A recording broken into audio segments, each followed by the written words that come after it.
അസ്സലാമു അലൈക്കും വറഹ്മത്തുള്ളാഹി. സന്താന സൗഭാഗ്യം എന്നുള്ളത് ജീവിതത്തിലെ ഏറ്റവും പ്രധാനപ്പെട്ട ഒരു കാര്യമാണ്. കുട്ടികളില്ലാത്തവർക്കറിയാം അതിന്റെ വിഷമം എന്താണെന്ന്.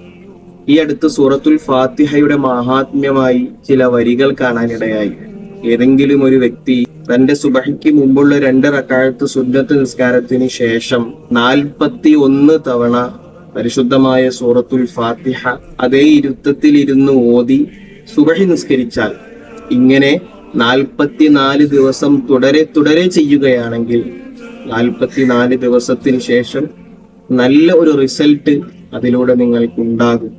ഇനി അഥവാ നിങ്ങൾക്ക് 44 ദിവസത്തിന് ശേഷം ഉണ്ടായിട്ടില്ലെങ്കിൽ, ഇതുപോലെ തന്നെ 2ഉം 3ഉം ഘട്ടങ്ങളായി 44 ദിവസം 41 ഫാത്തിഹ വീതം ഇതേ പ്രകാരം ഓതുകയാണെങ്കിൽ നിങ്ങൾക്ക് സന്താനമുണ്ടാകുമെന്ന് മഹാന്മാരായ പണ്ഡിതന്മാർ വിശദീകരിക്കുന്നതായി കാണാം.